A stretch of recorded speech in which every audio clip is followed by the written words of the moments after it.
Hello, everybody, and welcome to another episode of the Project Infinite podcast, the podcast covering the infinite and ever-expanding multiverse of fandom from movies, comics, TV shows, video games. We got you covered. I'm Rob. I'm here as always with Court. And Court, this week we're here to preview Andor in a way. Because podcasts are built on hope. Yes. So you know what that means. It's time to do a film thing that we do. The retrospective. That's it. That's the one. It's time for Rogue One. Yeah. So we decided that with Andor's first 3 episodes coming out, actually the day that you're going to be listening to this, we would take a look back at the I guess not the genesis of Cassian Andor, because that's what we're getting in this show, right, but the first appearance of Diego Luna's Cassian Andor in Star Wars Rogue One. And yeah, we're going to talk about that. I think we both think quite highly of this movie. Yeah, it's definitely in my top 3 favorite Star Wars movies. I don't know if we ranked them when we talked about another Star Wars project. Yeah, somewhere. Somebody go find that when we ranked all these projects. But this is definitely, in my opinion, of everything that's come out in terms of Star Wars lore, including like the animated shows, this is probably in my top 5. I adore this movie. It just felt so radically different from what we were getting by the time this came out. I mean, this was a year removed from Force Awakens, I believe. I think those movies were coming out every December, every 2 years, and then this one was kind of broke The Last Jedi, and it broke Force Awakens in half because it came out in 2016. So, man, this movie it's well done in my opinion. It was, at the time, the best looking Star Wars movie. I'm always a big fan of those older ones, specifically Empire, but this movie looked gorgeous. The cast was really done well. They had like a really versatile cast on this as well too. I mean, you're talking about Alan Tudyk, Donnie Yen, you had Mads Mikkelsen, Ben Mendelsohn, so and Felicity Jones to lead everybody. So you had a pretty nuclear cast around them. So I'm ready to talk about this one and give it a lot of love. Yeah. It's a movie that I haven't really gone back to much since I saw it in theaters, and that was actually kind of a nice experience because I was like, wow, like this movie, it's 6 years old, but like it's still, it's weird to say that it still holds up because 6 years isn't that long, but it really, everything really, really holds for this movie. Like nothing feels dated. Everything looked great. Right. So I'm sure we're going to talk about that and so much more when we dive into Rogue One. But first, we have some news, obviously. And so Daredevil Born Again is obviously kind of one of the more anticipated MCU projects. If not the most anticipated for many people. Yeah. And so things are going to start coming out about that, as time goes on, and notwithstanding his upcoming appearance in She-Hulk, which is still to come possibly this week. Yeah. Probably this week. Yeah. But on the back of that, it has been rumored that Jon Bernthal will be returning for the Daredevil Born Again series as the Punisher. And good. Yeah, I think it's great. And what the rumor is that Kristen Ritter was supposed to come back as Jessica Jones, but I believe that it was to the point where we knew that's what a piece of what Daredevil was doing in She-Hulk. That's what the rumor was, is he was looking for Jessica Jones. I'm going to assume that they probably changed it, and I guess we'll find out in 2 days if that is the change. But yeah, I'm so glad to get Jon Bernthal back. I mean, one of the better actors acting in Hollywood right now. I mean, along with Charlie Cox, I'm going to, just for me at least, Jon Bernthal's the other one from the Netflix universe that it's just a must to get back into the MCU, so can't wait to see him in live action. I think they're going to pull a lot from the Zdarsky run because of how integral that the Punisher was in like the first 2 arcs of that, so I can definitely see that happening. So yeah, in terms of this whole lighthearted thing that's going on, I don't think this show's going to be lighthearted in any aspect, but there's funnier aspects to Daredevil. I mean, the Daredevil Netflix show, in my opinion, had a lot of funny moments in there too, so I think that's what it's going to be, more of just some comedic relief here or there, but I think it's going to feel a lot more like Moon Knight versus a show like She-Hulk. Yeah, I think so too. I think people are blowing it out of proportion. I think even how he's going to be represented in the Daredevil or in the She-Hulk show is not going to be indicative of how he's represented in his own show, because I think She-Hulk has established this nice little niche and it's almost like its own kind of universe in a weird way. It's almost like it's a half-hour lawyer comedy that comes out every Thursday. Like everybody is kind of dialed up to 11 of who they are and what they're about. Like we've seen Wong now in multiple episodes, and he's kind of like a caricature of how Wong portrays himself, which works for this show. I think it's great, and I'm continually enjoying this show. I think I might have mentioned that out of all the Marvel shows on Disney Plus, this is the one that I could see running, like, not just for another season, but for, like, multiple seasons. Right, yeah. This might be the one that survives for multiple seasons because of the logistics behind it. I mean, this is a 30-minute per episodes. It feels like something you can find on ABC, and a lot of times those shows survive for a little bit longer. So if they keep this kind of plot line through of, characters showing up here and there, and like I said earlier, this feels like Marvel Comics, like, that you would just pick up and read, because things are just happening. Like, the Wrecking Crew just showed up. Like, you're talking about, like, Madison just owned an episode. Like, Wong's in there. He was in there for 2 episodes. Like, these characters just keep showing up. They do their things, and then they leave. Like, that feels, like, very episodic to me. So I think that's working for the show. Yeah, I agree. And then going back to the John Bernthal stuff, like, I mean, yeah, if you can get that guy back and he wants to do it, you have to, because he has become that character. He's so closely identified with it. He's beloved as that character, and I think it'd be cool to see that character interact with the wider Marvel universe also, because the Punisher has so many interesting things having to do with the other heroes outside of just Daredevil, or the characters he may have interacted with in the Netflix series. Like, he has a long storied comic history with multiple Marvel characters that we may eventually get to see him interact with in live action. Right. No, agreed. And then just the comments that Kevin Feige was making at SDCC about the street-level heroes, I gotta just think that Spider-Man, Daredevil, and Punisher are going to interact amongst the other heroes. So the bigger question that I present is, will we see these other heroes? Because I'm pretty sure Kristen Ritter's a lock, but the other two that are kind of in limbo, in my opinion, are Mike Coulter and Finn Jones, are the two that might not reprise their roles. And I mean, I'm going to talk about it after, because I just finished watching Iron Fist, but I would not be surprised if they take this newer iteration of Iron Fist from the comics now and make him the Iron Fist, especially because of what we got in Shang-Chi. So I definitely could see that happening. And then, I mean, I had my opinions about Mike Coulter's Luke Cage last week, and how I don't think they would have to suffer the same wrath as if you recast Charlie Cox as Daredevil, if they recasted the two of them. And I mean, Heroes for Hire, I think, is such a beautiful idea that they can, and a route that they can go down, that just, it makes the most sense that you get them two together, you just recreate that one episode of Luke Cage season 2, when they're fighting the other, like, just get that fame together. And then for Iron Fist, I feel like I was a little bit more frustrated with Iron Fist, because his source material is so rich, and like, you can pull from a lot of things. Like, Shang-Chi was doing stuff better and that than a more popular character out of Iron Fist just couldn't figure out. And I mean, in its defense, and like I said, I'm going to talk about it at the end, I think what Iron Fist suffers from was Netflix. I don't think that's something that works on Netflix. I think you need that to happen on a bigger scale and maybe downgrade it. But now we're in the future, and we'll see what happens to that character. Yeah, I totally agree. It's going to be, I think, like you said, they're going to show up. It's just depending on if they want to bring the actors back. Right. And I mean, I think they may deserve a chance to work under the greater Marvel kind of umbrella and structure, to see what they can really do with those characters. Yep, because I think, like I said, I think Iron Fist might benefit from being on this Disney Plus scale instead of the Netflix scale. I mean, you can kind of ground Luke Cage in Harlem and make Harlem your backdrop and have it be its own character. That works. We saw Jessica Jones worked. Iron Fist didn't work for the reasons the other shows did work. So I think that can benefit from interacting with some other people, being kind of like that Zen master of the street level heroes would be kind of cool. And then his interaction with Luke Cage with the other heroes. So I think that's partially the reason I think Born Again might be 18 episodes, is so they can introduce all these characters, but still give your titular character the room to shine. Yeah. Yep. That all makes sense to me. So we have some more Joker casting as the kind of news starts to come out about this movie, Joker Part 2, or Joker 2, whatever you want to call it. Joke tour.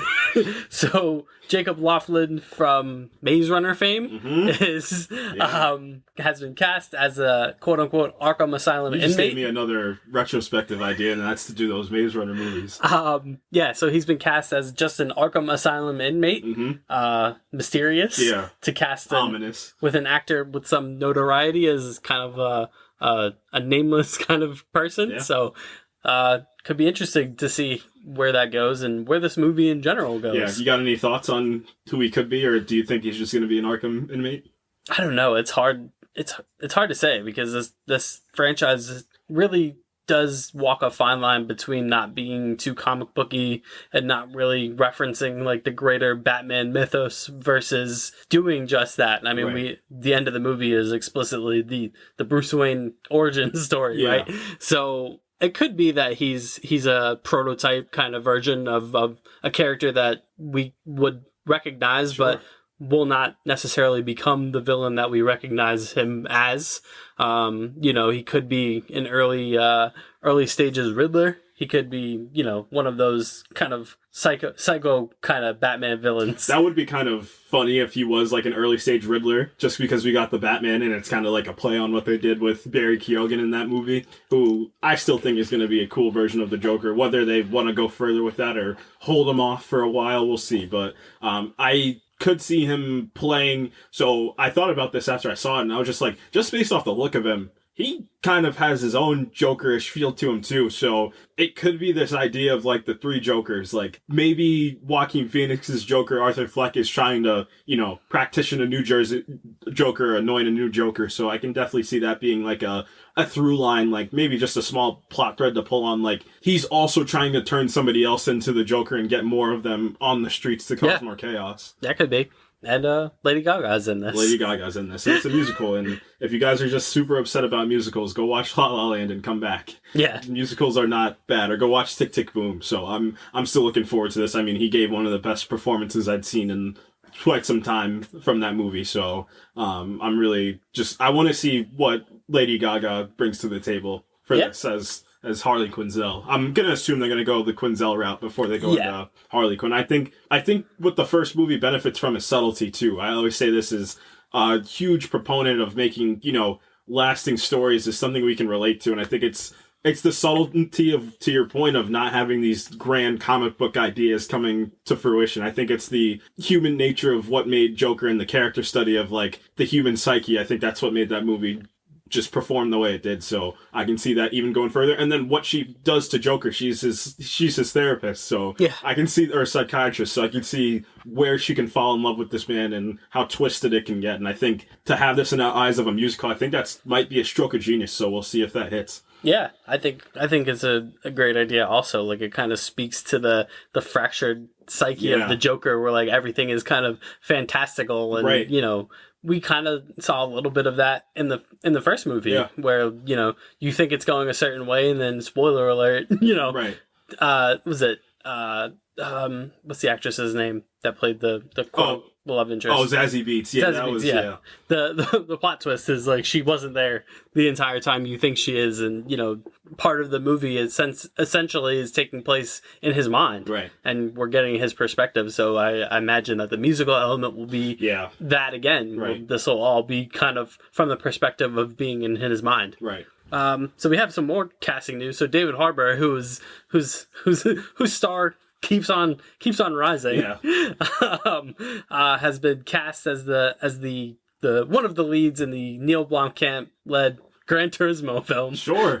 I'll take a Gran Turismo film. I mean, part of the expanding Sony PlayStation-averse of film and TV. So I don't know what this movie's going to look like. I mean, obviously you get David Harbour. There's you got your short list of actors in Hollywood, and David Harbour's on the new age. I want to say from 2017 on. Oh, and Orlando Bloom is also in this movie. Interesting. That's really interesting. Okay. I feel like I haven't seen Orlando Bloom in anything in a little bit. Right. It's been a little bit since he's been in something, or maybe I just haven't been paying attention enough. I think he's been doing kind of lower level kind of things. So it's more like an indie route he's been taking. So no, this is interesting. The question that you can always ask for these first is, how serious is this going to be? Is this going to be something on the lines of, Need for Speed was taken kind of seriously. It was this is apparently the kind of synopsis for this is going to be based on a real life journey of Jan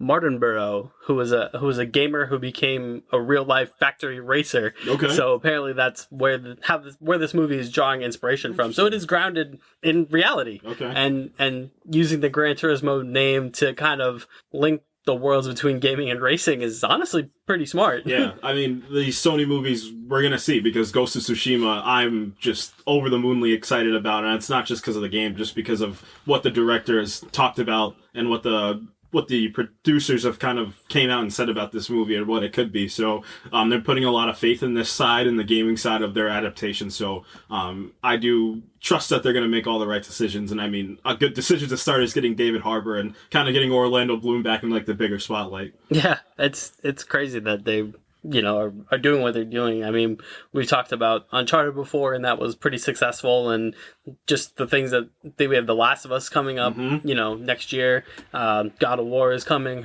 all on different platforms too. So like you're seeing all these things all over the place. Like you have Uncharted going to theaters, you have The Last of Us going to HBO Max, God of War to Amazon, Horizon Zero Dawn to Netflix. Like they're all over the place, and that's kind of where you want to be. Right. Get your properties out to every streaming service you can, because in this day and age, most people have multiples of these streaming services. They're not just confined to one. So I think it's a great idea. So Avengers Kang Dynasty has a writer, and not surprisingly, it is the same writer as Ant-Man Quantumania. Right. So that's it seems that the Ant-Man 3 team is going to be closely associated with the Kang Dynasty film, which makes sense. No, it makes a lot of sense. I mean, what the biggest through line for me is that it's the grandeur of this story of what it's kind of shaping out to be. I mean, what keeps bleeding through versus of all these interviews is that how bombastic that Jonathan Majors is and how like powerful he is. And I'm not talking about his power set as a character, but like how powerful his presence is on screen. Like they're alluding him to and akinning him to how Thanos was during the Infinity Saga. Like, and just love what Kevin Feige said about, I wouldn't want to put this multiverse saga on anybody's shoulders besides Jonathan Majors. So, whatever this story of Ant-Man 3 looks like, I think I think Kang Dynasty might shape up to be something truly special. And I mean, getting the Shang-Chi director on top of that too. I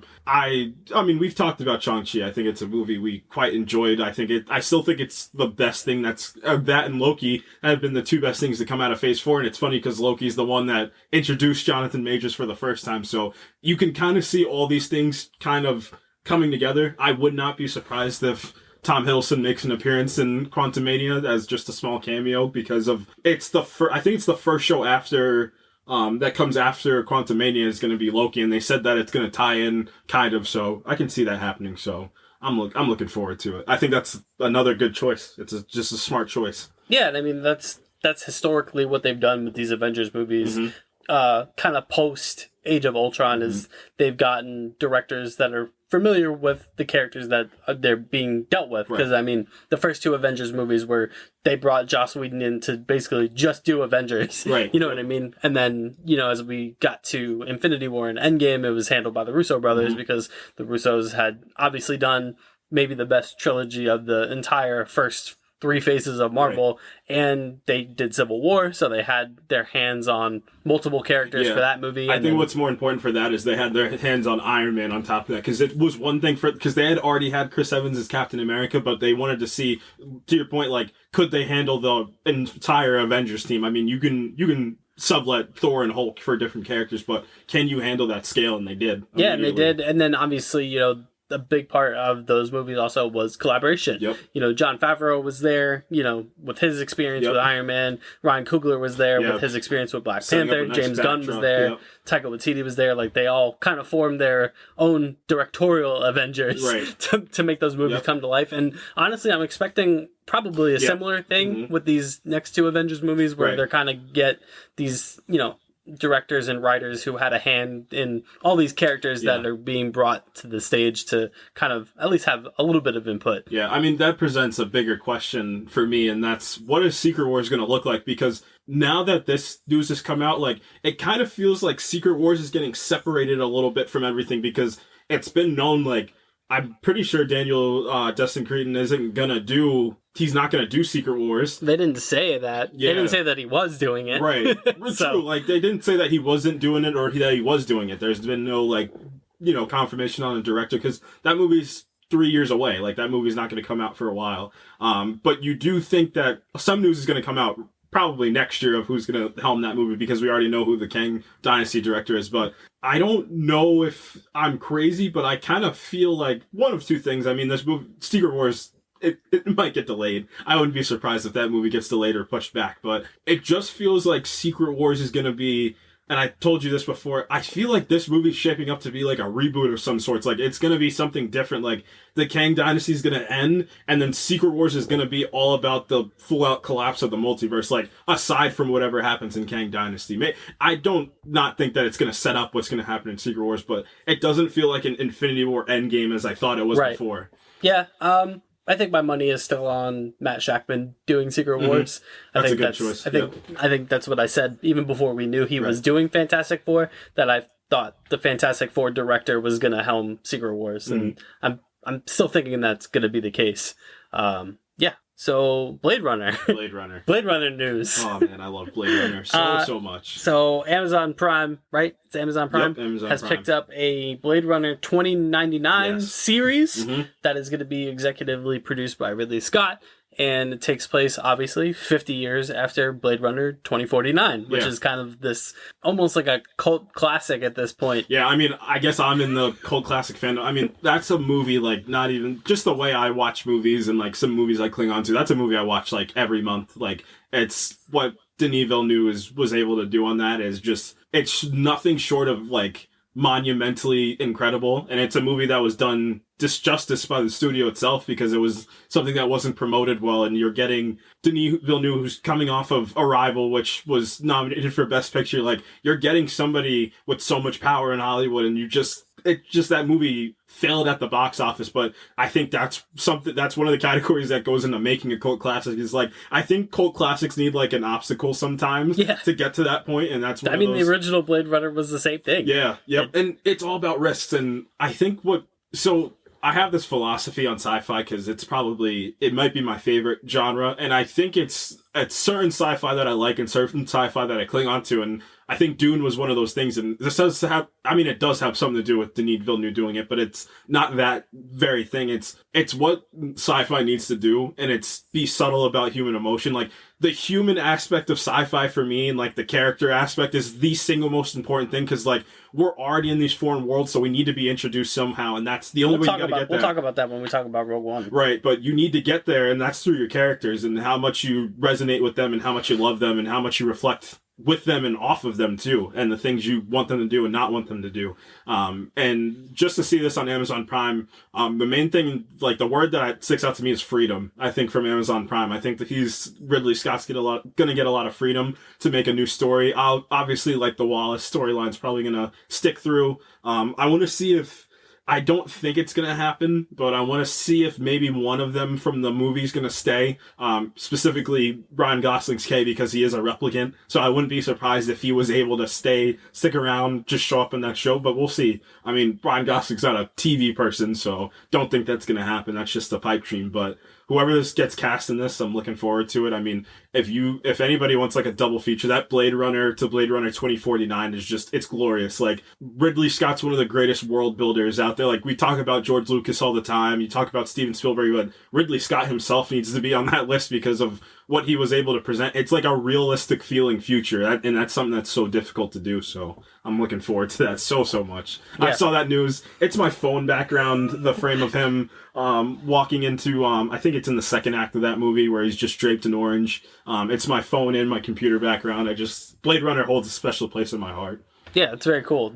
Again, it's the benefits and the pitfalls of the streaming world that we live in. This is one of the benefits, that you can take a franchise that probably maybe wouldn't necessarily get another film. Right. Yep. But heck, we can put a little limited series on Amazon, you know? Yeah. So I want to see who's going to direct it. I want to, there's a whole bunch of factors that as news of this starts to drop, I'm just going to be super into it and super locked into what this universe creates, because I know you're very into Game of Thrones, and that's something I'm going to get into, like all these fantasy stuffs. But I feel like for me, sci-fi is such like a huge thing for me, as like for you, I feel like fantasy is such a big thing for you. Like, I'm talking like Dune, like I don't know what it was about Dune. I know what it was, but like, those stories resonated with me that it didn't resonate with other people. That like I was seeing like all the love for Game of Thrones, and I was just like, I wish Dune had some of this love, because I'm like, I don't think people realize how like special what we're getting is. So I can't wait to see another sci-fi universe get to keep going. Yeah, and speaking of Star Wars news, we do have some Star Wars news, and this is something that we had speculated that might be happening, and now officially is happening. The Patty Jenkins Rogue Squadron movie is dead. This is something that we had, I forget when the news broke that, you know, it was kind of quietly removed from like the future slate, and we're like, uh-oh. So yeah, that movie's done, and it's a shame, but, you know, it is what it is. No, yeah. I mean, we talk about it all the time. It stinks. It sucks anytime any of these projects gets canceled, because that's people's, you know, jobs getting... Could be worse. Could be worse. Could have the movie filmed and then get scrapped. Yeah, that's also super unfortunate. But, I mean, like I said, it sucks anytime that you hear about it. You never want to hear about it, because it's like... I feel like for us, because of, like, these are some things we're trying to do, it's like, it hurts even more, because it's like jobs that are just being, like...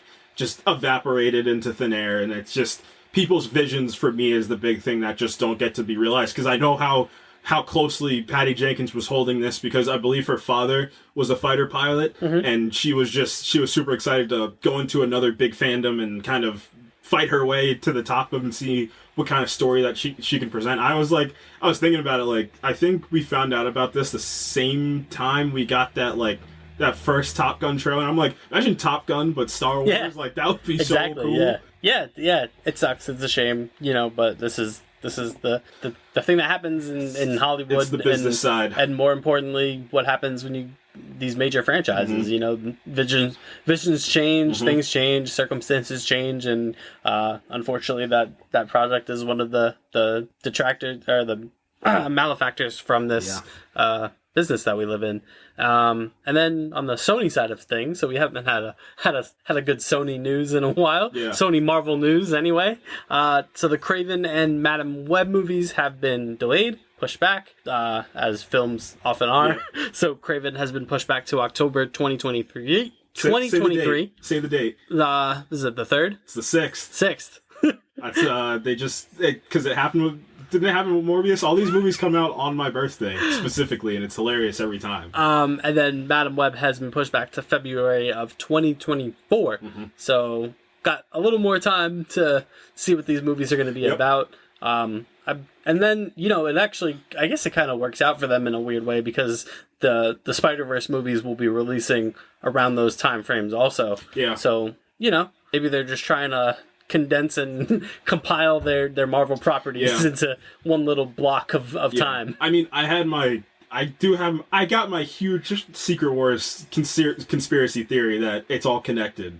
And I mean, is it not though? Because in a way it kind of is. Like, this is also like the thing about the X-Men properties, not like them not being able to cast new people is because of that thing. And I think a big piece of that is Secret Wars itself. Like, instead of Marvel being like, this is a detriment, let's be like, this is an advantage. And I think they did that well with No Way Home, of taking actors from before and putting them in the movie. Like, this can be an advantage of like, everything's canon now. Like, but we're going to destroy all those hopes at the end of the movie. But while the movie's going on, everything's there. So wouldn't be surprised if some other people show up other places. Michael Keaton's still stuck in the Morbius verse. Get him out of there. Don't know how I got here, but it's got something to do with Spider-Man.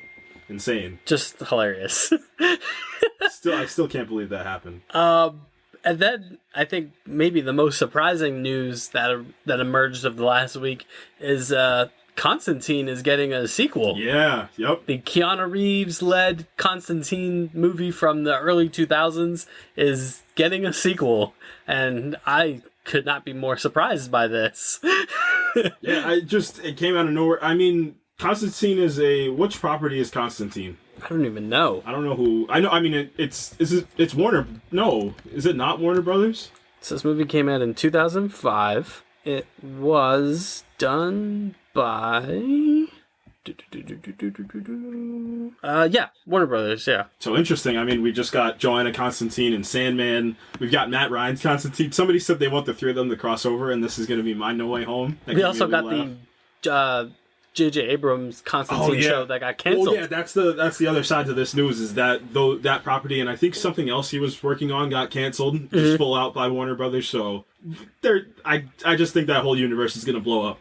I think Black Adam and whatever if the Flash movie gets released, like I think all those movies are going to be the ends of the DCEU as we know it, and we're going to get a new DCEU. But yeah, I mean, get Keanu Reeves back in anything. I don't care. I'll go watch it. And I know this is a franchise that he likes a lot, and that he does like it a lot. Yeah. Wanting to come back as. And I mean, he either gave his pitch or the studio's like, hey man, we're in the Keanu Reeves renaissance, so let's get him back in here. Yeah, I mean the first movie was fine. It wasn't very Constantine. No, it was early 2000s, action adventure. That's all it was. Adventure horror. I'm curious to see what direction they take with it. Sure.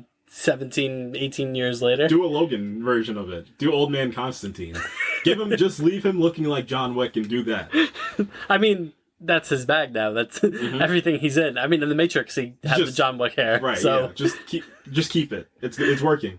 So that's fun. And then I just had a kind of a block of gaming news that came out over the last week. So the Iron Man game that we have been talking about for the last couple of weeks is official. It's happening. It is published under EA, being developed by Motive, who have done the Star Wars Squadron game, the previous Star Wars Battlefront reboots, and the upcoming Dead Space remake, when Dead Space is one of the most well-regarded third-person kind of survival horror games of all time. So I think that's great. The only thing I heard when you said Battlefront was microtransactions, so it got me a little. I just had like a flash attack of anxiety, but I don't think that's going to be the case. No. I would imagine this is going to be very much in the vein of your Spider-Mans, your Guardians of the Galaxies, your third-person action-adventure, narrative-driven. Yeah, I think it's going to be a mix in between the two of them, because Spider-Man's so open, I think it's going to be a little bit more linear, and I think you might need to do that with the Iron Man game, because I don't know if the game's going to be able to handle him flying around everywhere at every second. So I think that linear aspect, maybe I'm just in love with more like open linears because I'm playing Last of Us, but I could definitely see that happening. Who's going to play Tony Stark, we'll see. You're going to get to play other characters, we'll see. But I mean, there's just room for opportunity, and that's all we can ask for. I mean, we've talked about this. Anytime one of these Marvel Games projects comes up, just give me a unique spin, a new story on an established character that we all know. Yeah. Iron Man, obviously, being the poster child of the Marvel Cinematic Universe, is not going to be more popular than he is right now. So I think it's a good time to do an Iron Man solo project that's detached from the Robert Downey Jr. Iron Man. That's a great point that you made about the timing, because I don't know how much longer this is going to last, especially whatever we get with Riri Williams as Ironheart, and then whatever Secret Wars is going to give us, because what I think is going to happen, whoever's going to play Reed Richards, I think is going to get he's going to get to the pedestal of those characters, and he's going to be like the new Iron Man in that universe. So I think this is a good timing while the Iron Man train is still, it's getting on its strike while the Iron Man's hot. Man. But I think it's cool. I think you're going to be able to possibly get some interesting characters, a little Crimson Dynamo, maybe. Yeah, give us all those classic Iron Man villains. Little Mandarin, correct. Fang Foom.Maybe. Just put it in the Guardians of the Galaxy universe. That'll be even better. So I think that's very cool. Man, my face when I fought Fang, I said, "Is that Fang Foom from Marvel Comics? Is that him?" Give us some customizable suits. Yeah, I mean that's probably going to be a big sell. Is just like the Spider-Man game. Give us suits. Give us loadouts, like Iron Man weapon loadouts. That would be kind of cool, and the different loadouts are going to influence how your game is going to be played. Yeah, give us that. Cool. Treat it kind of like an aerial combat kind of game. Yeah. Almost like an Ace Combat. That'd be kind of cool. Here's your plane, here's your Iron Man suit, and you go on a mission, and then here's your loadout. You got your rockets, your lasers, whatever you want to do. You want to do more close quarters, you can do that. You want to do more long range stuff, you can do that. There's a lot of cool stuff that they could do. And then, unfortunate news. So GTA 6, Grand Theft Auto 6, has been kind of one of the most anticipated games, I don't know, ever. Considering that Grand Theft Auto 5 has now spanned 3 console generations. Insane. Just absolutely insane. From the Xbox 360 all the way up into PlayStation 4 to PlayStation 5 and Xbox One X. So GTA 6 was officially announced last month, I think. Something like that. Last month, 2 months ago. They said it. Well, we've already known it's been coming forever. Like, yeah. Then they officially announced it, and then unfortunately, an alpha build of the game was leaked online. Yeah. Full resolution, gameplay. The source code was involved. Yeah, which is not good. Nope. Very not good. So, this could potentially set this game. I mean, Rockstar has gone on record and said it's not going to affect the development of the game, and the time frame is still the same.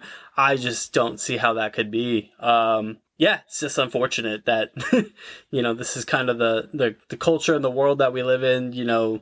People either trying to get kind of notoriety or expose a company or whatever the case is. It's just unfortunate because you have all these hundreds of people that are working on this thing, and now presumably are either going to have to work double time to make things up or start from scratch, and that sucks. Yeah, I definitely feel for the developers and like the people that are actively working on this game, because I know this game is getting like scrutinized online, like, oh, it looks the same as like this isn't a finished product by any Not means. Even it's barely a started product. Right, exactly. at this stage. Yeah, it's super unfortunate to see people's careers are going to be kind of derailed because of this and going to take longer, because now they're going to have some things are going to change just based off this. It's like the butterfly effect of the situation. Like, things are going to change, the game's going to change a little bit, some of the characters could change, so we'll see, but just a really unfortunate situation of the kind of the culture that we live in nowadays. The elite culture that we live in is so prominent because of social media, so this is unfortunately a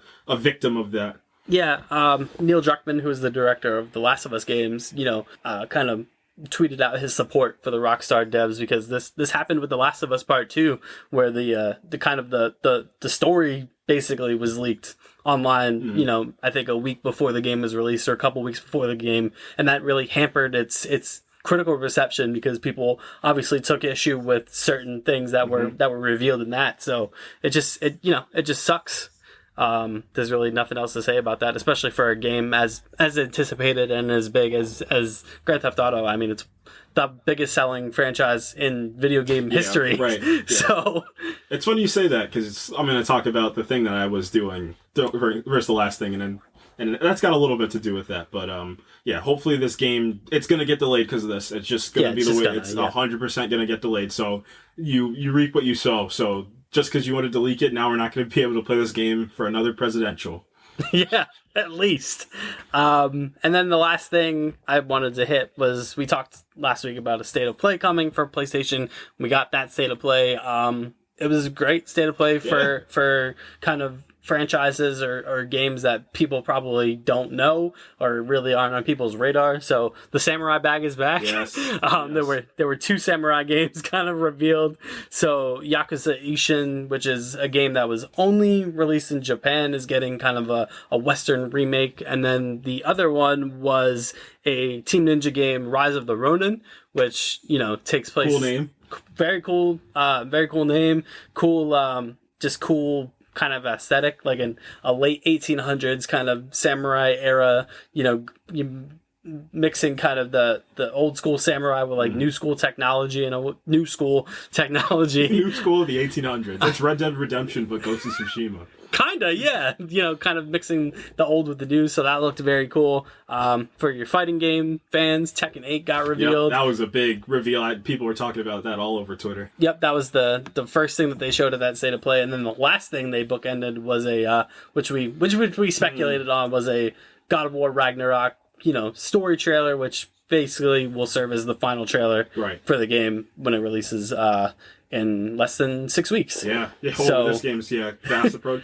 And it's insane that you say that, because Black Panther is also less than 6 weeks away. And that trailer was unbelievable. It's phenomenal. That's phenomenal. It's one of those console sellers, one of those game sellers that you show someone that trailer and you're like, where can I get this? Right. Yeah. I mean, the pre-order sales are probably through the roof through that. Yeah. I can't wait to pre-order that game. I'm going to wait a little bit. I'm a notoriously bad pre-orderer, because I'm the guy that pre-orders it a day before the pre-order's over. Yeah.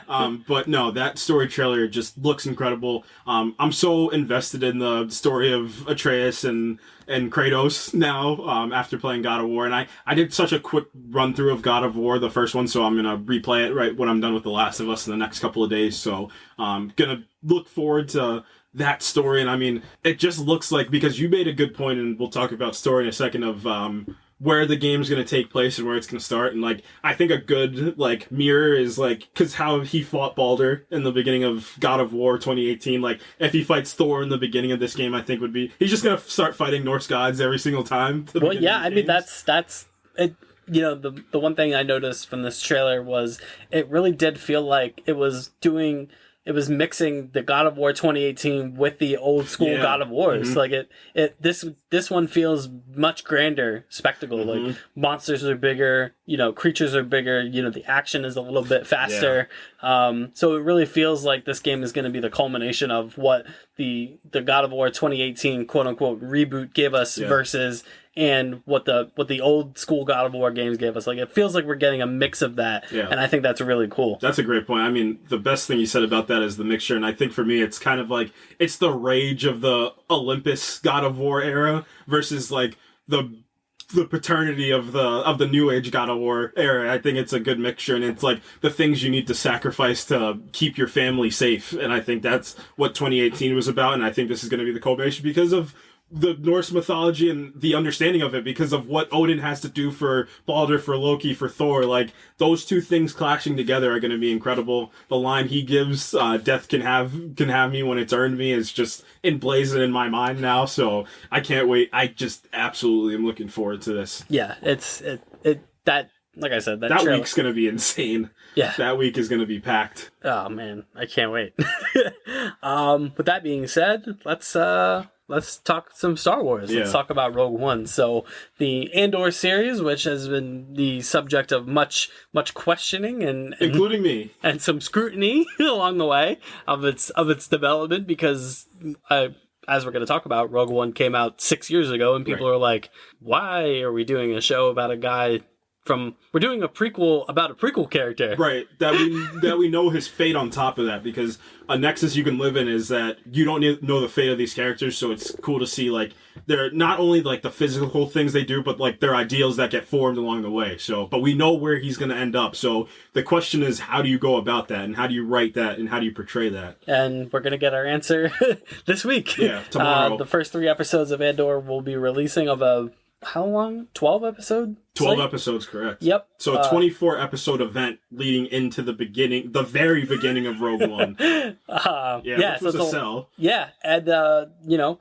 early reviews, which again, always take those as a grain of salt, but seem to be very positive. Yeah, glowing. I mean, you can go about reviews a couple ways. You can go the YouTube review route, and I think some people go like that because you're looking at the people that are reviewing it. You can go the internet route, which is a little dangerous because you're not seeing the people that are reviewing this. You can go like the Twitter review route. You can go different routes. So from what I've seen, everybody's kind of universally, at the very least, saying that show is good, and then at the very top, they're saying the show is phenomenal for the Star Wars universe. It's gritty, it's grounded, and then what it feels like to a lot of people is that it's so much immersion into, like, this. If you were to step foot yourself into the Star Wars universe, because the name Skywalker has been shrouded over Star Wars since '77, so to take a break from that is so important. And it's so interesting that this is how the show is being kind of presented and talked about, because this is kind of also how Rogue One was being presented when it came out. It's different, you know, it's different from what you're, right down to the opening sequence where, crawl. Yeah, it's a long time ago in a galaxy far, far away, and then boom, straight into that action. Right. So it's very interesting that Andor is kind of, you know, taking that Rogue One kind of thing and applying it to the Star Wars universe in general. You know, people are saying, like, this appears to be a show that kind of transcends its genre, right, and might make for just some genuinely good premium TV, in general. Yeah, that's such an important thing for me. And I mean, if I guess you can kind of juxtapose these with the Disney Plus Marvel shows. That's kind of the comp that you're going to look for. And I mean, what's being said about this is that it feels like this show should be on, like, HBO Max. It shouldn't be on Disney Plus. And, like, I think a credit goes to a bunch of factors. It goes to the person that's directing it, that's writing it. That's 2 big things. And then, I mean, other things. They shot a lot of this show on location, which is so important, and they built those sets. And I know we've saying the praise of the soundstage, but you can only use it so much. I think I watched the Batman on Batman Day a couple days ago, and that movie looks just glorious. And it's funny because guess who shot that movie? Who was the director of photography on that movie? It was also Greg Fraser, who shot Rogue One. So it goes down to the personnel you have on these projects. And I mean, Andor seems like it's got the correct personnel. I mean, they have Oscar award nominee Nicholas Britell on this, who has done the music for, let's look, The King, If Beale Street Can Talk. And I mean, probably to most people, most popular, Succession is what he's done the music on. So something where people are like surprised that he even picked up a project like this. So obviously the people that they're choosing for this project are working. I mean, Stellan Skarsgård is in this show, and people are looking forward to that. So everybody around this, you can kind of always tell that something's going to be at least decent by the people that are around the project, and I think this is an example of that. Yeah. So that being said, we go back to 2016 and we get to Rogue One being directed by Gareth Edwards, who at the time, and even now, has not directed a ton, but everything he's directed has been good. He was given this property off the back of the 2014 Godzilla film that he directed. You just gave me another idea of what we can do one day. Is that movie that I really like? I like that movie so much. It treats Godzilla as this presence. Yes, and it treats him, and they play on it in the 2019 movie, the Kong versus or the 2020 Kong. The first, what was it? The first HBO Max movie that got released, or was it Mortal Kombat? Was the first one? I forget which one was first. It was one of the first. Yeah, regardless, he's a force of nature. Like, he's a natural he's a natural disaster. And it's what that does, and I think why that applies to Rogue One, is it feels more real when you do that, because it's something you can't stop. Like, the idea of the rebellion is something in the Empire, it's like, it's its own force of nature. Like, it's not something where it's like this story about this person that gets thrown into this world and gets these fantastical powers. It's people that are just trying to survive oppression. That's simply it. And they're trying to stand up against that oppression. That's what Rogue One is. Yeah, and it's also a tale in kind of not necessarily good versus evil. And I think Cassian Andor is very emblematic, and Saw Gerrera also, but Andor especially is emblematic of that. I don't know if it was because I watched this, right before we recorded this, and I don't know if it's me projecting my interest in the series, but I kind of watched Andor with a different lens than I did maybe in 2016. Like, I was like, I do feel like there's more there to him. That's a good point. I do like that.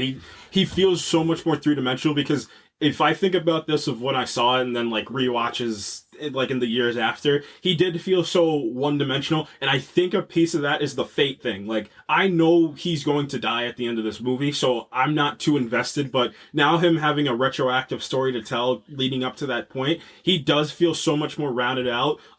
Even without me seeing Andor, there's questions that I can now ask, because now I care a little bit more. Yeah, like that first scene, the first time you see him, when he does like that kind of shady, deal in the alley, and I'm like, huh. Like, there's something here with this character that maybe I didn't quite get in 2016. He straight up shoots that guy and just leaves him. Right, and it's something that's so different because, I mean, in terms of the like storytelling in the movie storytelling aspect and how influential Star Wars is a story of good and evil. That's it. Like, it's very much that's why one of their lightsabers are blue and one of the blue and green and the other ones are red. Like, it's such like a face front good and evil story. But like you alluded to, like, Rogue One is such a blurring of those lines, and I love it because what it does is it makes you feel like these choices that they're making aren't just of like, oh, I hate this choice that they made. I think in modern movie going, what we do is like, we hate choices that people make, even though they're very human choices to make. That's why we don't like them, like, externally, but internally, like, I can't make some of the decisions they're making, A, because they're fantastical choices, but B, it's because they're in stressful situations. So he had to make a business decision and he made it, and then that tells you a little bit more about his character. Yeah. So this was a movie that was, it was, I think at the time, and maybe even still is, one of the most expensive films ever made. Yeah, no, because of extensive reshoots. Right, and that's funny you said that. So the reshoot, I feel like this is probably, in terms of the modern movie going, like, in terms of reshoots, this is probably one of the prime examples of like social media, like, talked about reshoots of like this movie is going to undergo reshoots, and where I think this suffers from is the second act itself. I think you can tell that it's not, because I've seen movies where it feels like two different versions. I mean, the Suicide Squad 2016 is a prime example. There's definitely two movies in there. But this movie, it's glued together better, but there's glue. You can tell there's glue and there's tape that's holding this movie together. In the second act, the third act and the first act, I think, are very, very well done. The second, I don't like to say it's plotless, but there's no clear direction of where it's headed. It feels a little aimless. Yeah. Because it feels like the first act of the movie gives you a sense of exactly what the plot's going to be. Mm-hmm. You know, you got Mads Mikkelsen is a scientist, an engineer for the Empire, and he's on his farm just trying to hide away from his former workplace, and they find him. That's basically the call to action. Essentially, is the Empire's like, "Come on, Mads Mikkelsen, work for us. I'm Ben Mendelsohn, my white coat, my white suit. Come work for us." And he's has to stow his daughter away, and then we fast forward some years later, and the daughter's grown up, and it's Felicity Jones as Jyn Erso, and we find out, she's been kind of just interned by the Empire also, and then the plot kicks off. Yeah, I like how standoffish she is too, and that's in terms of development, that's a good way to start your character, because immediately she's going to go on a journey from point A to point B. Like, she's going to evolve as a character from that. So it's really well done to think about it from that lens of she's in jail. She's just in jail. Like, she's like, okay, I'm in jail. Like, I fought with these rebels for a little bit. Don't know how much that I love this life day to day. It's like, I'm not too into this anymore. So, but then she gets her call to action when she gets recruited by the Empire, or recruited by the rebels, and say, hey, they're building something and we need your help to stop this, because you're the only person that can, reach out to your father at this point. Reach out to your father, reach out to your former extremist group leader. Yeah. We need Saw Gerrera. We need Forrest Whitaker. Let's talk about Forrest Whitaker real quick in this. What? Really interesting choices. And I mean, for Hollywood and these actors, choices are a huge thing. And I just gotta imagine Forrest Whitaker made some choices himself. Yeah. I mentioned to you earlier, he doesn't speak like anybody else in this movie. Right. Mm-hmm. He doesn't sound like anybody else in this movie. But he sounds like Star Wars characters, though. And he feels like other Star Wars characters, specifically from the prequel trilogy. Yeah, and that would have worked in those movies. Right. But it doesn't work in this one, where everyone feels more grounded. Yeah, I feel like that he probably was researching Star Wars, and like he stumbled upon that, because that's the thing that happens before this movie is the prequel trilogy. So that's probably where he was pulling stuff from. And even you made an excellent point to me. He's in other stuff. Other Star Wars stuff. Yeah. As this character. Yeah. And doesn't act like this. Yeah. Fallen Order, he does not feel like this character. And Fallen Order is, he's younger in Fallen Order. Like, he's prime version of Saw Gerrera in Fallen Order. And is he in, he's done Rebels. Yeah, he's done the newest season of Rebels, I'm pretty sure. And he's going to be in Andor. Yeah, he is going to be in Andor. So I'm curious to see if they're just gonna retcon how he was in Rogue One. Tone it down a little bit. And I mean, you made a good point also earlier, is that you said that you gotta think he's lived in this so much that his mind's gone. Like, he's probably seen so much, you got no idea what loss is. Like, he's seen so much loss. He's got robot legs. He does, that's fine. Like, aesthetic choices. He breathes out of he's got an oxygen kind of mask that he uses. Even in his death scene, like, the way he opens his arms up and just throw, it's so theater-esque the way he goes about it, and the one movie in this whole franchise that doesn't call for that. But again, it's Forrest Whitaker. It's not some C or D list actor, which you can just be like, hey, you're gonna do this. It's you're dealing with an A list actor that's probably gonna make their own choices, and that personally I can respect. Yeah. I just don't think it fits this too much. No, because like I said, everyone I would say the next kind of gimmicky character next to him is probably Donnie Yen, but it works. Yeah, and I think what works is the aura of the Force works. And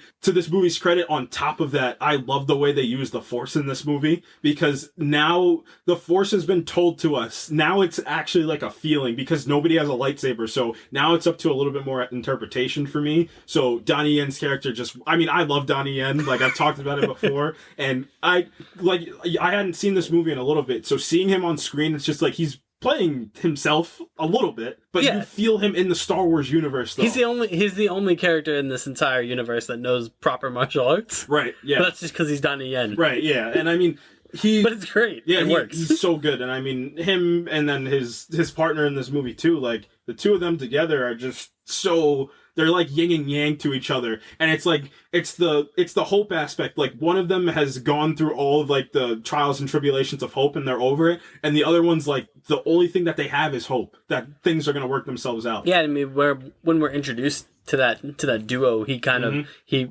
beats up a bunch of stormtroopers and then another kind of group of stormtroopers come in and then his buddy guns them down and he's like, well, so Donnie Yen's like, yep, see, told you the Force would protect me. And he's like, I protected you. And I mean, that kind of culminates in the third act of this movie, which it turns into the Suicide Squad. They all, and spoiler alert for a movie that came out almost 6 years ago, but yeah, they all die at the end of the movie. Like, all of them die and they give their life to the rebellion. But it's just, they all go on journeys for me, all of these characters. Yeah, I think that may have been one of my complaints, time traveling back to 2016 maybe was if, does it feel earned that all these characters kind of fall for each other and really buddy up? And then watching it again, it does. Yeah, it feels a little bit more organic this time. And I think probably the character that helps that the most for me is Riz Ahmed's character. Kind of helps that because he's the one that's been inside of the Empire out of all of them. So he's the only one that can tell them, like,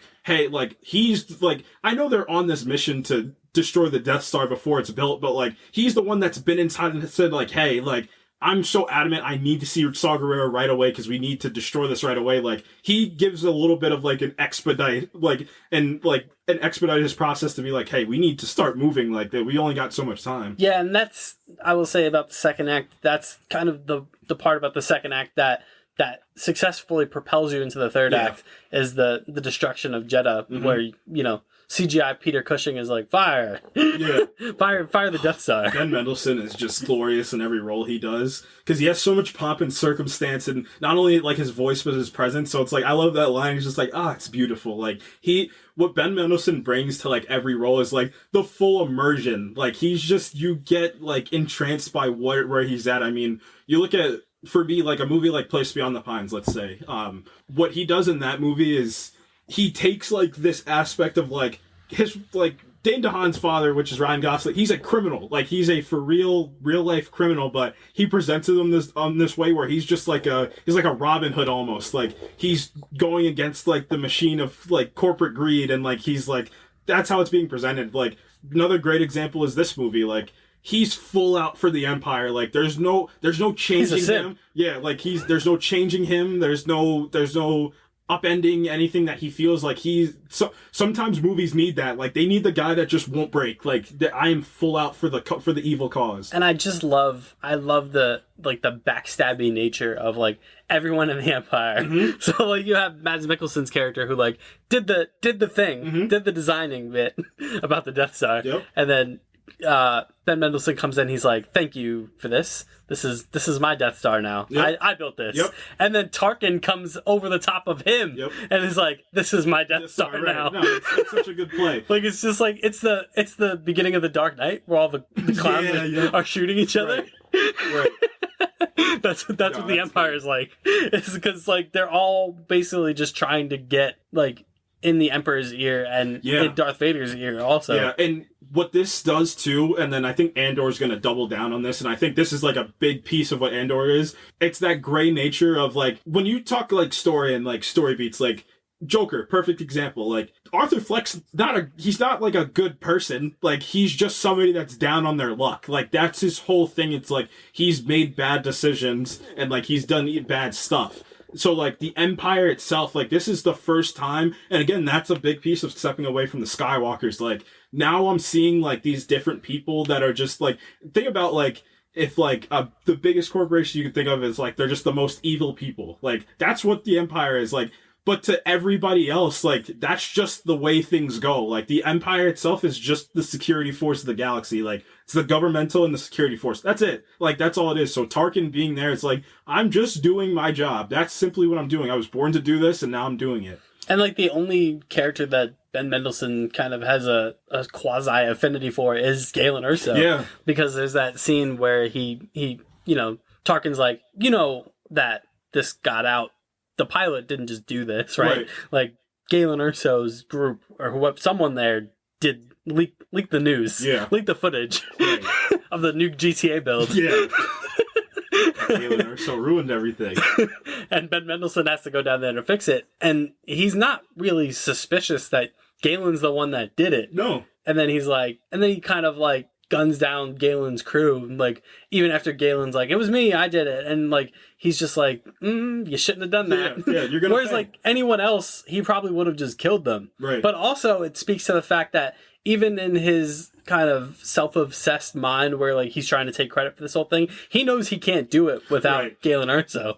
Like, that's the brains behind the operation. Like, and then, Galen Erso does his big heroic, I built a flaw in it and you're doomed to fail. And he's like, yeah, we'll see. How do you feel about that plot line? Like that, I mean, it's the biggest plot line in this movie is like that there's a defect in there's a man-made defect in the Death Star. It's that, it's revisionist history, and it's just, we need a plot for this movie, and the only plot that makes sense for this movie is the contrivance that A New Hope gives us. Right. Because, I don't know how many people watched A New Hope and went, well, how did they know to fire the proton torpedoes? I don't think, probably not. There's probably one person in 77 that was just like, well, this doesn't make sense. Like, they were probably like, all right, there's just a hole that was just built. Yeah, so they just, for the plot of this movie, they were just like, what's the one part of A New Hope that, is like contrived? Yeah, we could sneak into, And it's this. It's the retcon that the Death Star flaw that blows up the Death Star was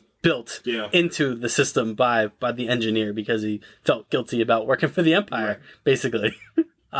Just real quick, I mean, we can talk about a couple shots in this movie, but the one where the Death Star is like unveiled from like a curtain of shadow, I don't even know how logistically in space that makes sense. Like, where did that shadow get cast from? Yeah, I mean, I tend not to ask questions about space in Star Wars because there's like planets where there's 2-3 moons. It was just cool. It was cool to look at, but I'm just like, it did just look like they pulled a big black curtain, like from under from on top of the Death Star, and they're like, "Here it is, here it is." I love that they use the same New Hope, like Death Star laser startup sequence. Yeah.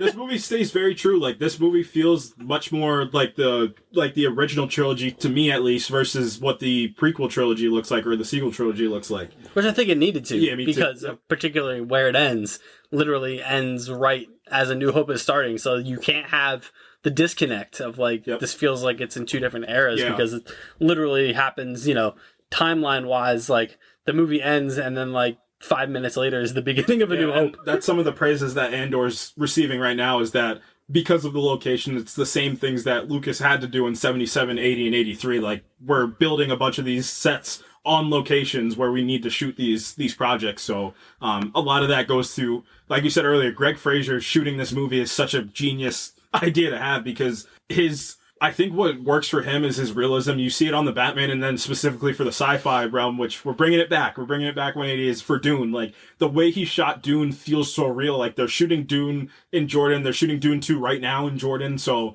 being in the desert for that movie feels so much more real. Like, you talk about the opening sequence to that movie, and something that in any type of media that you talk about, your opening needs to grab you immediately. So immersing you in this world, I think it's not so much as like, we're on like this farm right now, cool, like that's all right. It's because of it's juxtaposed versus The Force Awakens. Like, it feels much more real than the beginning of Force Awakens, that like, all right, I'm a little intrigued, like that this feels kind of grounded right now. That's where the grab for me at least was. Yeah, I totally agree with that. I think it's a great, and immediately establishes like your opposing forces. You know what I mean?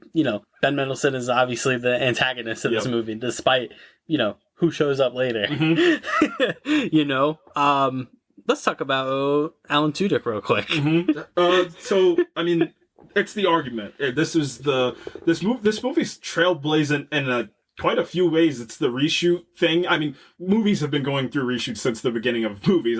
You can ask anybody, but in terms of like the new age, like this for me was like such I remember when this movie was talking about getting reshot and like the criticisms that came from that. The other big thing was the using actors that are passed away's likeness to... So Peter Cushing as Grand Moff Tarkin is in this way more than I remember him being. And it's interesting because a part of you is like, it's the adult brain for me. It's a weird way to go about it, but this is just me watching this now older, because I think I was a freshman in college when this came out. I'm not anymore. So thinking about this, it's your adult brain going the logistics of like, if you're that's not Tarkin's, like, he's been long departed for a while, so it's like, how organic does this feel, or does this feel cheap? Like, the Leia versus that Leia feels like cheaper to me. First, this is me personally, like, versus Tarkin being in this movie. Like, I think Tarkin somewhat needed to be in this movie a little bit. That's why they had it. And that's why a little bit of me can forgive it. It's like going the step further, be like, are the families okay with that? Like, that's like the adult logic that I'm using, I think, a little bit. Yeah, I mean, it's the New Hope thing again. I mean, you could possibly make the argument that they could have just had another character be the Tarkin kind of substitute. But I mean, for me, I think Tarkin's just in this to tie it to A New Hope. Yeah. Because that, where he steps in and he's kind of like the big bad kind of army guy of the original Star Wars trilogy, where it's like like Darth Vader does all the Forcey stuff, and then Tarkin's like the guy that's really overseeing the military part of it. So, it does feel a little kind of unnecessary for the plot of the movie to have him featured in it, especially as much as he is. Like I said, I was surprised, watching this again, how much he's in this. He has full kind of scenes. No, he does, yeah.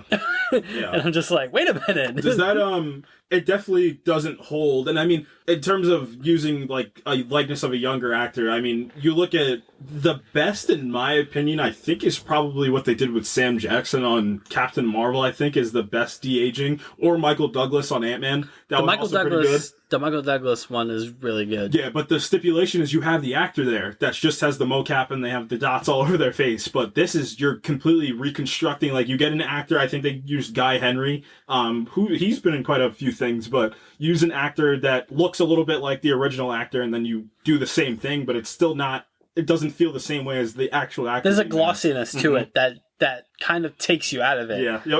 Like, he looks like especially since technology in video games has advanced so much, he looks like a video game cutscene character. I agree 100%. And it is a little jarring. So it makes sense that when he's on screen, it's just a little off. Yeah, like there's something a little off about it. Like, I feel like if you showed this to a person like in a vacuum and they didn't know that the actor was dead, they'd be like, what's going on with him? It seems a little jarring. Yeah. I think because they use Leia in a shorter sample size that she probably looks a little bit better, but I think it's still, again, for me, it took me out a little bit too much. And I mean, it's like, it's the adult thing. It's like thinking about things that don't necessarily matter too much. And it's just like, you're trying to logic out and rationalize every situation. I think this is a product of that. Yeah. Let's talk droids.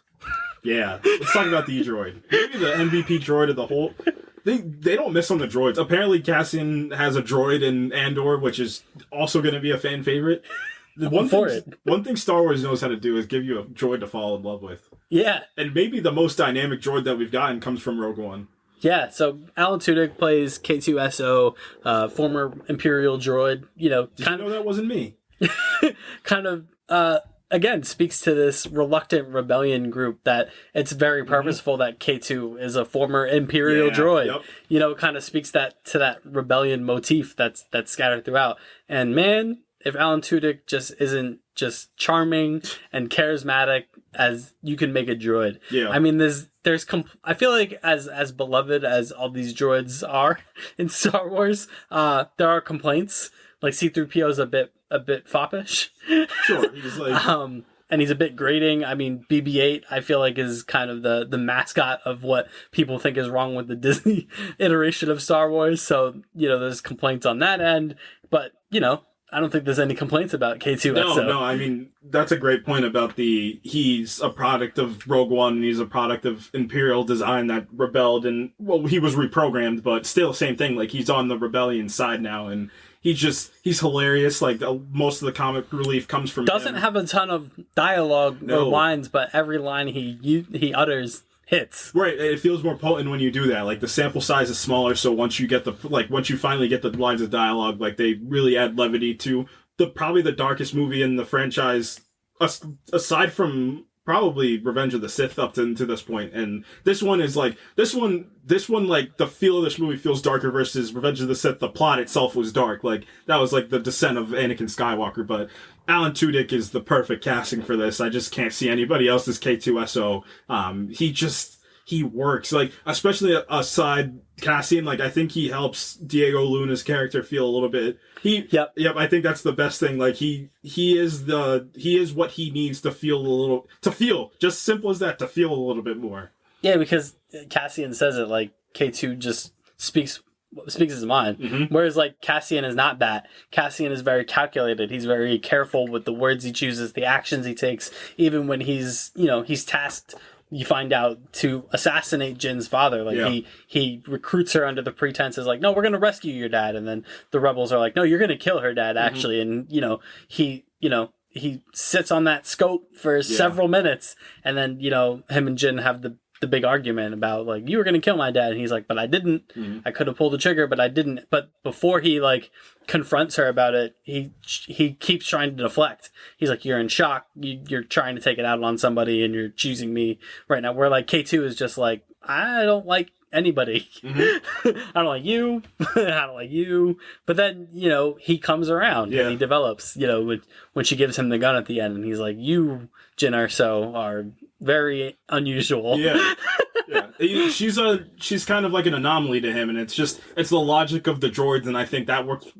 That's what works for K2SO specifically. Like, Alan Tudyk as K2SO is like breaking logical natures and programming to get to somebody, like, because the logic behind rebellion it's kind of crazy if you think about it. Like, what it needs to happen is, like, you need to look at the situation you're in and say, like, it's not like I need a small change, like, we need a radical change to find something, like, to find the answer to this problem. And the Empire, like, going out and killing the maker of the Death Star and then blowing up the Death Star is a radical thing that you need to do.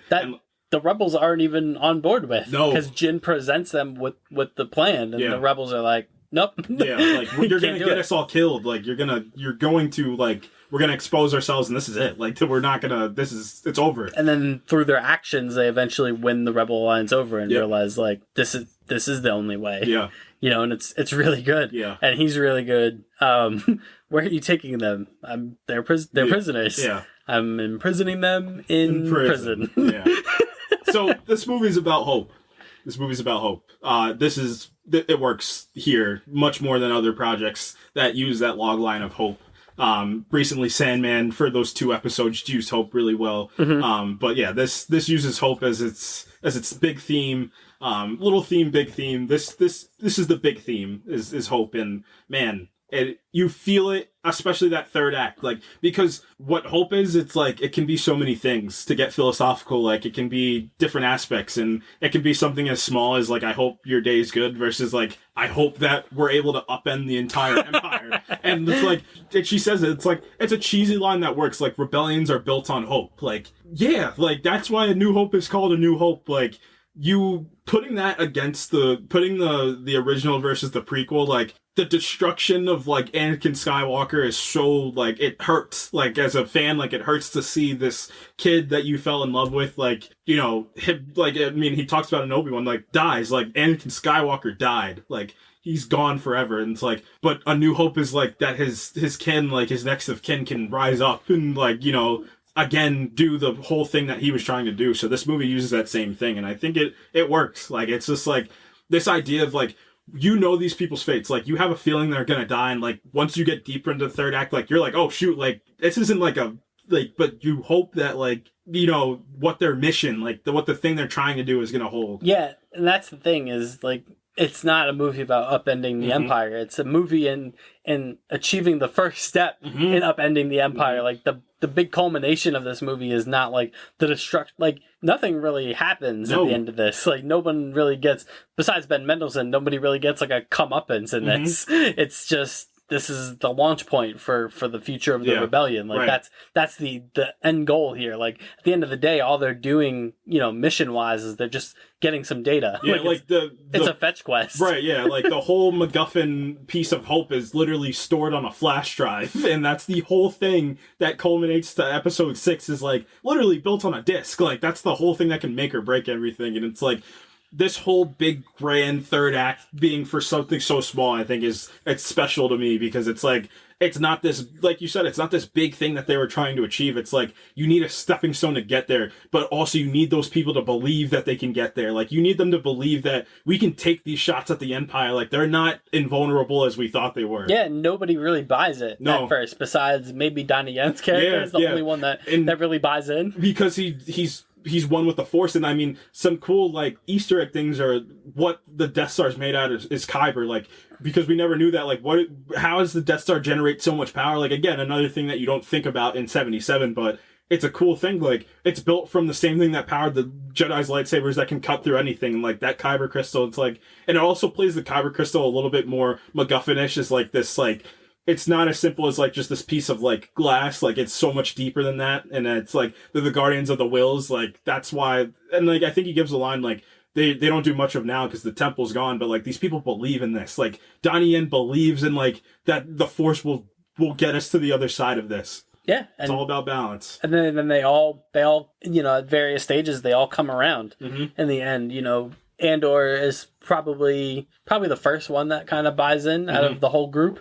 After Jin kind of, after her father dies and she makes that kind of like, this is her greater purpose. Like her father died.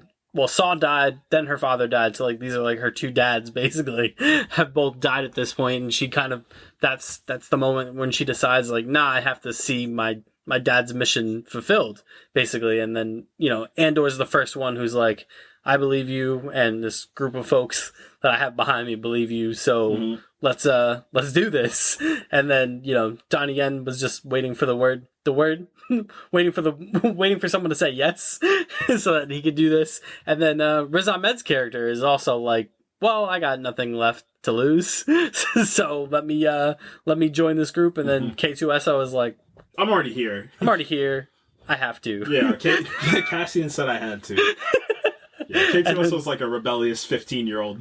So that's like, even when they're fully unified, there's still reluctance, but they all trust each other to kind of see the mission through. And they're like, well, we're going to do this with you, without you, rebellion. And then, the rebellion's like, well, they're all going to die. And then they get down to Scarif, and the rebellion's like, oh, shoot, they might actually do this. The rebellion front-runners, question mark? Yeah.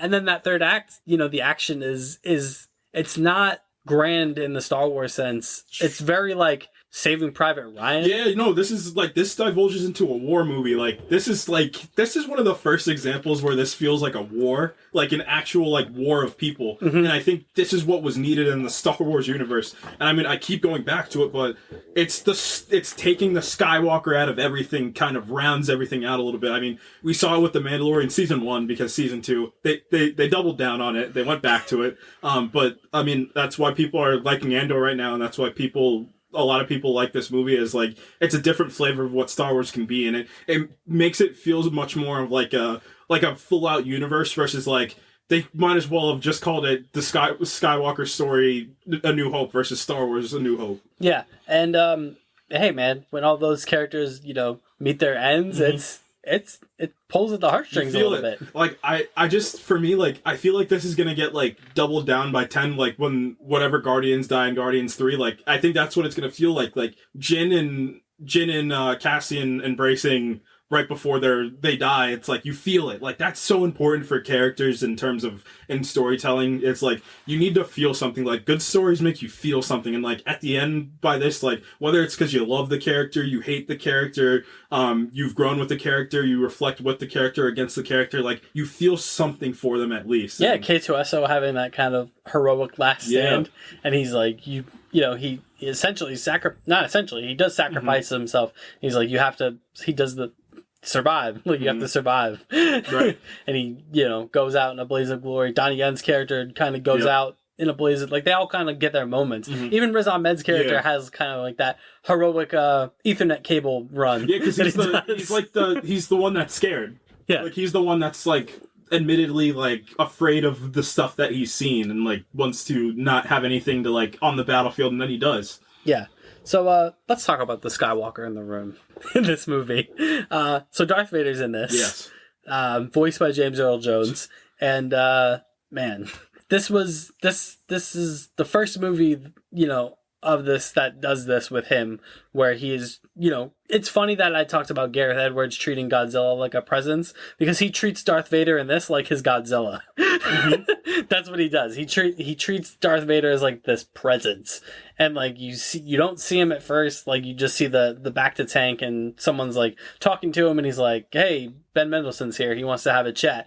And like the back to goes down, and you just see like the bald head, and he's like strapped to this like apparatus. And then the next time you see him is quite literally as a shadow, because I talked about the shot to you earlier where the door opens, but the camera's on Ben Mendelsohn's character, and there's just giant shadow of Darth Vader that canvases the wall behind him, and it's just like it's something that you do. It's the same thing that Infinity War did with Thanos. Like, you present him as like this, it's this presence versus the actual. That's why he's silhouetted when you first see him in Infinity War. He's not, you don't see his face first, like you just see him holding Thor first, turned around, like, because the guy that just got the major power upgrade is literally being held like a toy by this guy. It does the same thing. Like, the person in this movie who's presented as the villain that is standing up to Tarkin, like, who's just like, hey, I'm calling the shots here, like, and he's doing a good job. Yeah, like to the end, like I talked about before, like he's doing his job, like he's doing. And he's capable. What he's supposed. He has no power over Darth Vader. He has nothing politically, nothing physically, nothing mentally, nothing emotionally that can touch him, because how powerful he is. Yeah, and he's trying everything that he can. He's like, didn't we do great? Didn't we do good blowing up that thing? And Vader's like, no, you didn't. No, you didn't. Actually, what you did is you made things a lot more complicated, actually, because look, we're an empire, yes, correct, but we're also trying to run like this like pseudo puppet government. Yeah, like that's the big thing. It's like you can't just go around blowing things up. Yeah, because we're trying to establish this persona of we're peacekeepers. Yeah, we're not oppressors. We are. But we're not trying to say we are. The whole thing about the Empire is order. Like, we're trying to maintain order, and explosions on planets does not resemble order. Yeah. Planets that we're overseeing. Yeah. Like, that... What is that makes doing? You think that something's happened. Like, the people are not going to believe in this thing. Like, a smaller piece is like... I mean, it goes toe-in-toe with hope is belief. Like, the belief that these things are working. And he's like, all right, fair enough. Yeah. But, and you know why I love Ben Mendelsohn as this character? He still has that smugness to him. Even after Vader sons him in that room, he's still like, all right, like, cool, man. Like, can I get a promotion in this? He's like, actually, no. Yeah. Tarkin's going to oversee kind of the operation. Yeah, and Mendelsohn's like, I'm going to go kill Galen Erso because you don't believe in me. Be careful not to choke on your aspirations. Vader's a comedian. Yeah, he is. He's hilarious. He's so dramatic. Anakin Skywalker's dramatics coming through once again. He's like, oh man, I'm going to get this joke off. Yep. It's the last thing I do. Yeah. And then we get to the scene at the end. Yeah. Which, it's interesting, isn't it? That last scene? Because it's so unexpected. That's what they should do with Vader for the rest of his Star Wars life. Just put him at the end of projects and have him go off. Does it override the movie? A little bit. A little bit. I think a little bit. I just think of because how well the movie's produced and how good the movie looks and how much you like the characters in this movie. Like, a lesser movie, that Vader sequence would have been the only thing that people talked about. Like, it would have been a darker and twisted version of the end of Morbius because Michael Keaton's in it. Like, that's the only thing that people were talking about. It still almost did that. Oh, sure. And I mean, you know why? Because it's so good. A, it's because it's so good, but B, it's the first time we'd seen Prime Vader. Like, that's the first time we'd seen Vader, like, actually be Darth Vader, like, from the Jason Aaron comic, from, like, he's actually moving. You know what I mean? Like, he doesn't move, and, like, he just barely swings. Like, this is the first time he felt like Anakin Skywalker as Darth Vader, like, this was a former Jedi that's the most powerful being in the universe at this point. And again, it goes back to Gareth Edwards' direction of these monster movies. It's very horror slasher-esque. Oh my gosh. That whole scene, like the rebels that are in there are terrified. Yep.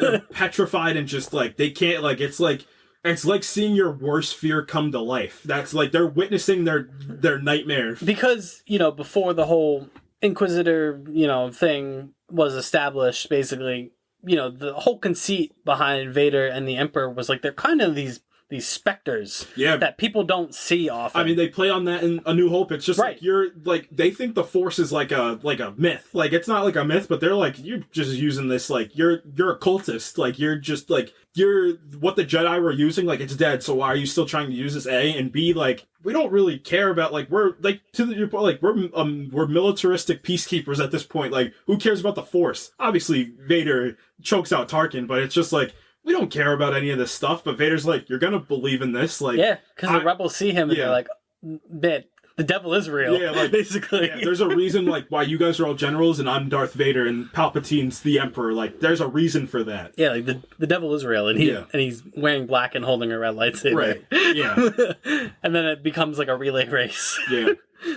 Get help. Yeah, get help. Get help. Get help. Some help. Yeah, no, but you're right. It's really it's a brilliant use of him. Despite the fact that like it almost detaches from Rogue One entirely because you're like because New Hope picks up and you're just like, so Leia's just gonna lie and just act like she wasn't just on this ship. It's the last scene in the movie too. Yeah, like all of a sudden, like Rogue One almost is almost like this distant thing now because like you're like, oh man, A New Hope's about to start. Yeah, it's a great bridge piece because you can just literally pick up with A New Hope and be like, all right, we're like, it helps if you're doing like a full like episode 1 to 9 rewatch. Like, it helps with that a little bit. Yeah, I agree. Man, that sequence is incredible. It's really unbelievable. Yeah. And then it not transitions nicely, but we got to see more of that in the Obi-Wan series with Vader's formidable kind of prowess as a Force user and a combatant, which was cool. It's always nice to see Darth Vader do cool stuff. Yeah, and Darth Vader be like wield a lightsaber. Because you're right. In the original trilogy, he's more of this kind of manipulator, and it's the presence and it's the voice, obviously, of James Earl Jones that kind of carries that character. For like, as far as like his actual combat prowess, it's not like spectacular. But it doesn't have to be. No, he just needs, the only thing he overtly needed to do was Empire Strikes Back. Like, you needed to make it so it wasn't like, you don't just swing this lightsaber isn't enough to beat me. And when he fights Luke, and then it's episode 6, it's the culmination. So it could be whatever it needed to be. It's just like, it's the end. Like, we're gonna fight for a little bit. I'm gonna just throw Palpatine through this pipeline, and it's gonna be over. And then somehow Palpatine will return. Palpatine did return. Oh man. Yeah. I mean, anything else you want to kind of hit? No, I mean, I think we talked about everything. I mean, I enjoy this movie so much. Does this movie make you watching this again, make you more excited for Andor? Oh, it definitely does. Because I think it did for me. Yeah, no, 1,000,000%. I think my grievances and like the things I was holding off on for Andor were just, I didn't feel the connection to like, not the Star Wars universe, but I just didn't feel the need to, you know what I mean? Like, I didn't feel the need to see this, and now I feel more of a need, because I did need to be refreshed of why Cassian Andor worked in this movie and why all these other characters, and I think it's because now this finally feels like projects that are like, it's just a Star Wars, this literally feels like a Star Wars story now versus like this is a Star Wars story, but somebody needs to pop up. No, this just feels like a Star Wars story. I think The Mandalorian helped with this. Sure. Specifically for me, season 1 of The Mandalorian. Because, you know, like I said, watching this again, knowing Andor is coming up, I just looked at him different. Yeah. I looked at him and I was like, you know what? I do kind of want to see this character and his backstory kind of fleshed out, because I'm not positive he's going to be wholly good in this Andor series. I hope he's not. I think that makes more dynamic characters. I think he's going to be kind of this morally gray kind of character throughout, because and I'm not even thinking about his ultimate fate. Like, it's not even in my mind that, like, oh, I know where he's going to end up, because at the end of the day, like, if you take me on a good journey, on a fun journey, I don't care that I already know where he ends up. You know what I mean? Yep. That's the whole reason, you know, we both think quite highly of Revenge of the Sith. Like, we know what happens to him, but, like, seeing that descent is compelling. Yeah. And I think with Andor, it's the same thing. Like, honestly, what you see of him in Rogue One, morally, as a character, is where he's going to be at his best. Yeah, yep. This series, he's going to do a lot of shady stuff. Right, and that's like this story is, for me at least, it looks like it's going to be dirtier. Like, these people don't feel like these grand people, and that's just human nature. It feels like this feels like the most human of the Star Wars projects. But you need, and you know, that's why, you know, I think Mandalorian works too, because before, you know, he got kind of his call to action to, like, be this father figure. He was a bounty hunter. He was an assassin, basically. You know what I mean? Right. And, you know, that's why the pilot episode of The Mandalorian still, you know, sticks so clearly in my mind, of him walking into that pub and being like, I can bring you in warm, or I can bring you in cold, because you're like, oh, this guy doesn't mess around. No, he doesn't. Yeah. And I think we're gonna get a similar feeling from this show with Andor, because I think, like I said, you've already seen Cassian as a hero. Yep.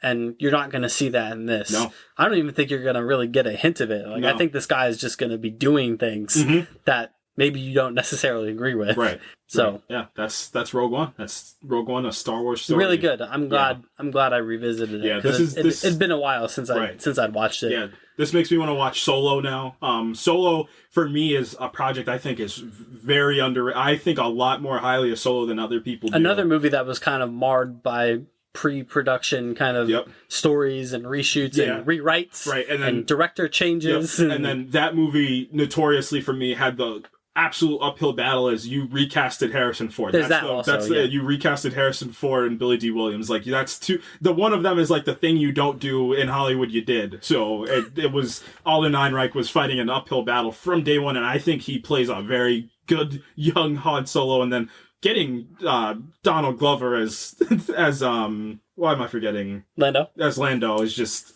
oh my gosh, I love their rapport with each other, especially when they're fighting, when they're gambling for the Millennium Falcon. It works so well, so I definitely want to revisit that movie. Yeah, I'd like to revisit that movie too, because I think it's one I watched at the time, and I was just kind of not burnt out on Star Wars, but I was just kind of like, like my hype level wasn't really there, and I just watched it kind of out of necessity instead of like because I really wanted to see it. You know what I mean? So like I kind of want to go back and watch that again with like a fresh set of eyes and like actually locking into like what story that movie's trying to tell me, instead of like just thinking about like, oh man, he's not as good as Harrison Ford. You know what I mean? So yeah, I do want to kind of go back and see that movie again.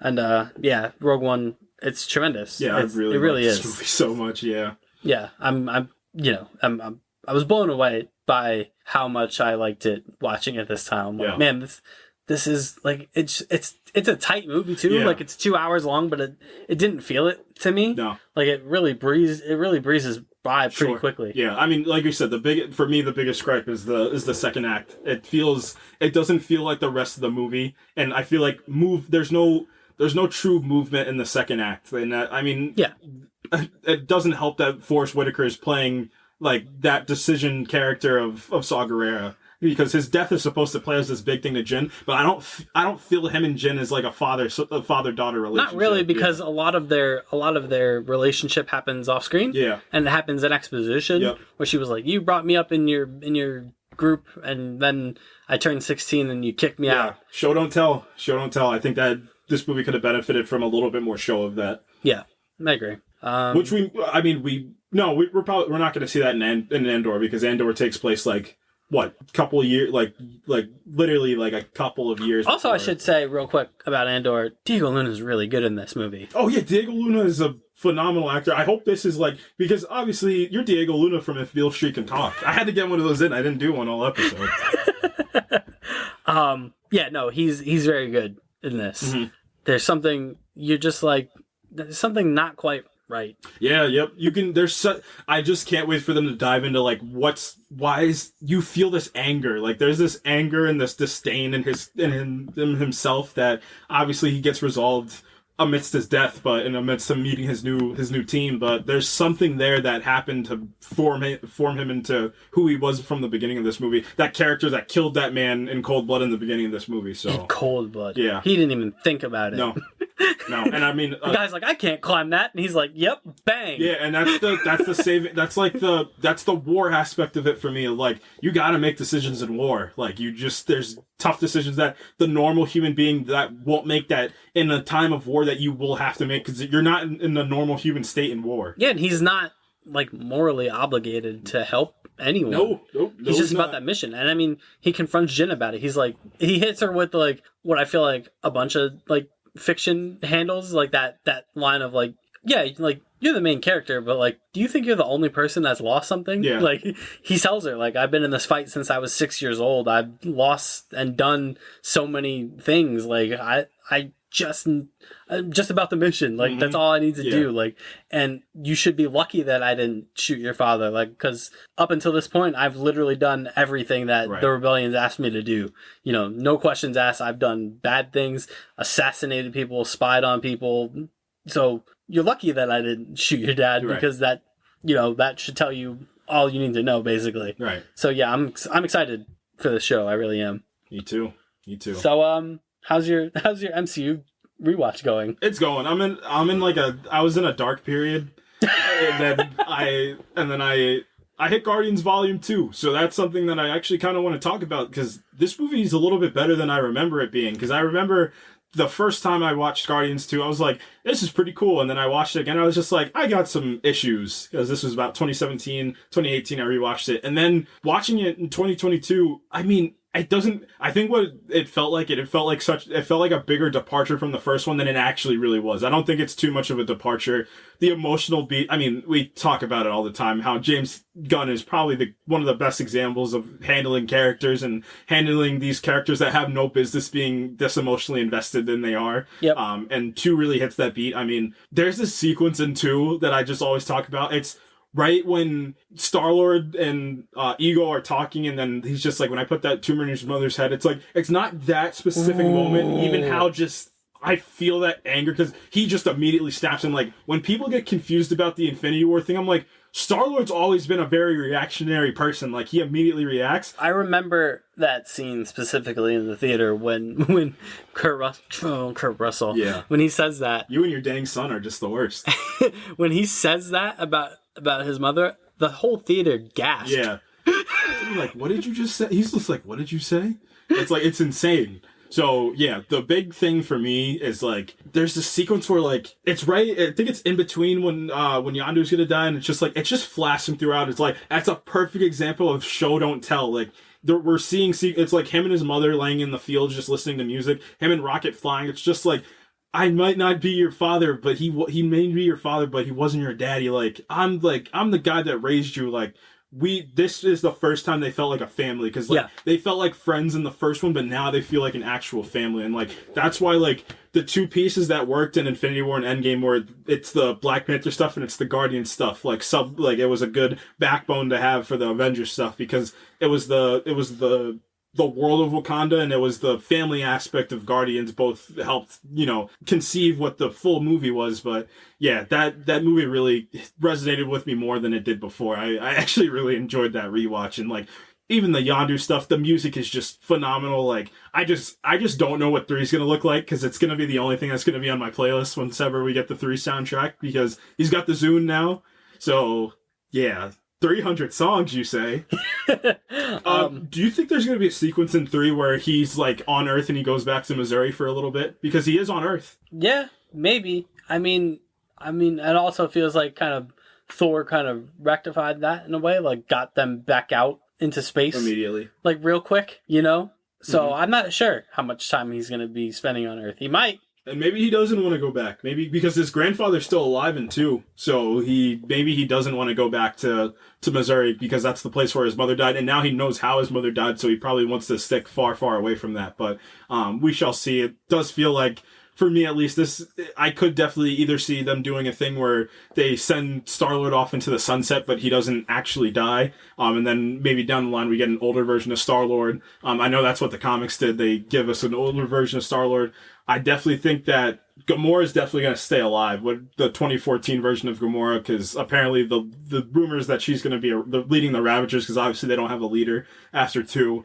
I do think it's over for Dave Bautista's Drax. I think that's the last we'll see of him. I do think we're going to see his daughter come back.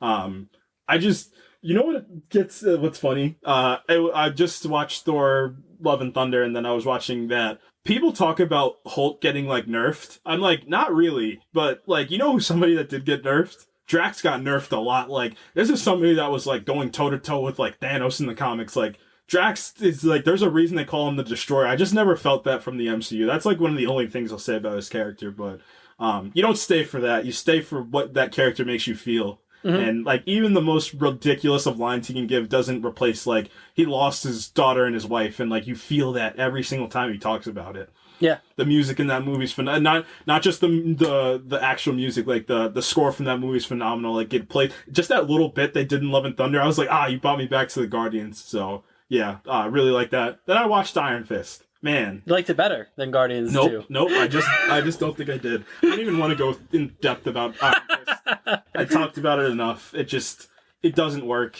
It's super, and it's just, I watched Shang-Chi, and it's just like, I don't know where, like, the misconception, and then what I guess I probably shouldn't have done it, but I read the Immortal Iron Fist run from Matt Fraction of 2007. It's so good. It plays Danny, like, so much better. Like, they even do, like, you know what's my biggest issue with Iron Fist? They literally gloss over the war of the Battle of the Seven Cities. Like, they literally just, like, it's in I think it's in 2 episodes, I think. And it's like, that should be its own, like, show, like, its own season. Like, yeah, I mean, it's clear with that show that they just weren't interested in the mysticism stuff of it. They were afraid. They wanted to just focus on this political family drama. It just didn't, because that stuff, like, Harold Meacham as the main villain does not work for 1 second. Not like, at all. He just should have been dispatched so quickly.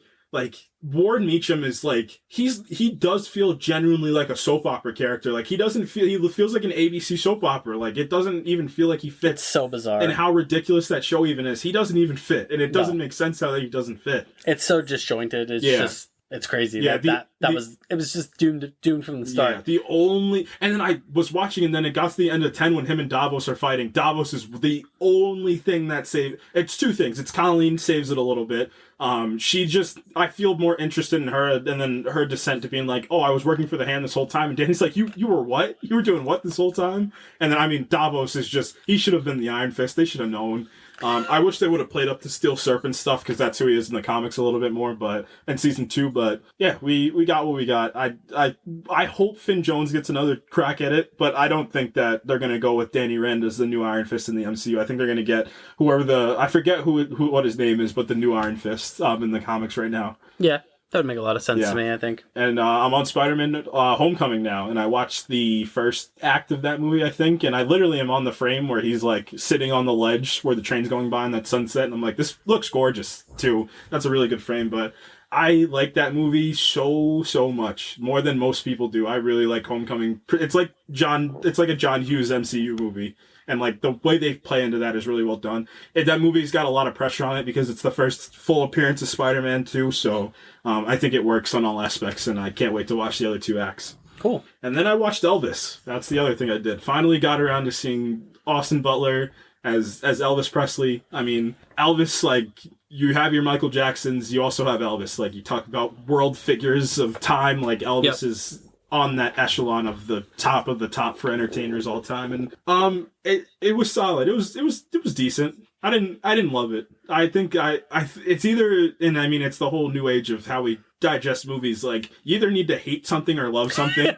So, like, I'm just in the middle. Like, the way it's edited, like, and again, it's Baz Luhrmann that did this, that did The Great Gatsby. Like, he's a very bombastic director, so I can definitely feel that. Like, there's some choices, like, I just was confused by, that didn't land, like, it didn't help land the emotional beats in the second and third act. Like, what they did is, like, they like CG'd Vegas, and like they'd have a lot of like crash zooms around Vegas, and like it felt so disjointed because like I personally think that Austin Butler did a pretty good job as Elvis. Like, I do think that he's going to be a star. Like, we're literally witnessing like a star being born. Because it's just so crazy. Because like I've seen him on like Nickelodeon and Disney. Yeah. Like when I was a kid, because I think he's a couple years older than me, and now like he's playing Elvis. Like, he's just like, it's insane to think about it that way. But yeah, I think he's got that star power to him. Like, he's got that like grandiose, like, I fully see why he's gonna play Fade Rotha in Dune 2. Like, he is like a dark mirror of Timothée Chalamet. Like, he's just like, it's gonna work. So like I was just thinking about that the whole movie. I'm like, I can't wait to see him fight this kid. Like, it's gonna be great. But yeah, Tom Hanks is the point of controversy, I guess, for this movie, and like his character and his character choices. Like it's not my favorite Tom Hanks like performance he's given. I'm just gonna leave it at that. That's it. It was decent. Some of like the softer bits I think was working. Like Austin Butler during the musical numbers. That's what you kind of need to focus on with these musical biopics. Like, he was doing great. I think he sang a lot for this movie too. Oh, cool. And you can tell. Like, you can tell he looked great. The costume designing I think was really well done. But the only thing is, like, it didn't take me to the second act to really like immerse me, like, because of like how frantic the editing was in the first act of that movie. Like, it just felt like I felt overwhelmed in the first act instead of them like easing me into like this world of Elvis, because that's who he was essentially. So I think if they would have reversed the first and second acts like the way it made you feel, I think it would have helped a little bit. Huh, interesting. That's Elvis. That's Elvis. On HBO Max. It's Elvis in a nutshell. Yeah, it is on HBO Max now, yeah. I think I'm watching, so I think the next thing I'm going to watch that's not this MCU rewatch, I think I'm going to dive into the Indiana Jones movies. Nice. Yeah, I think classics. I'm going to watch those again. Cool. Because Raiders is just phenomenal. I finished The Last of Us. That's the other thing I'm doing. I'm also playing The Last of Us. Yeah. Finished part 1, finished Left Behind, and man, it still holds up. It's still great. Just the story is just, man, it's it's a lot. It's a lot to take in. There's even sequences of that game that I had totally forgotten about, and I was like, oh yeah, this bit. And then, man, everything hits. There's just stuff in that game that so many things that it tackles in terms of, we talk about morally gray characters like Joel, man. Just, the decision that he makes, the sequence of decisions he makes, more towards the end of that game are just like, man. So I did that. I think my next move is probably going to be going back to God of War and getting ready for Ragnarok. So that's probably what I'm going to be doing next, because that, like I said, a little under 6 weeks away. So I think I'm going to get back and do some God of War, and I'm looking forward to that because that game is gorgeous. Plays great, feels great. The story of Kratos is great. So I'm really looking forward to that. Yeah. What an amazing decision that game took to give him a son. It's such a simple thing that you can do. I mean, we've seen it with Logan. You see it with The Last of Us, him, replacing daughters essentially, but same thing. Like, there's something about like being a parent. Like, obviously we can't like from a first person lens talk about it, but what you see like from people or storytelling or stories, like it's a formula that continues to work. I mean, you talked about The Last of Us, you talk about Logan, The Mandalorian, The Witcher. Does this. It's just a great dynamic when you have these kind of either directly father-child relationships, or the reluctant, kind of like the reluctant guardian, which even though Kratos and Atreus are father and son, Kratos is still a reluctant guardian. Because he's a warrior. He's like a full-out devout warrior, and like you need to... He's the god of war. Yeah, you're the god of war. Like, you completely need to change yourself to... You're the god of war from Greek mythology. Yeah. You have to change yourself to like be a parent. Like, there's certain sacrifices you have to make, and like it's just what God of War 2018 was able to play on that for. It makes that game glorious in my opinion. Yeah, totally agreed. that's going to do it for us this week. You can follow us on Twitter at ProjectINF_pod. You can follow us on Facebook. New episodes are posted there weekly, as well as on Apple, Spotify, Amazon, Google Podcasts, wherever you get your podcasts. Your grandma's radio. You can find us there.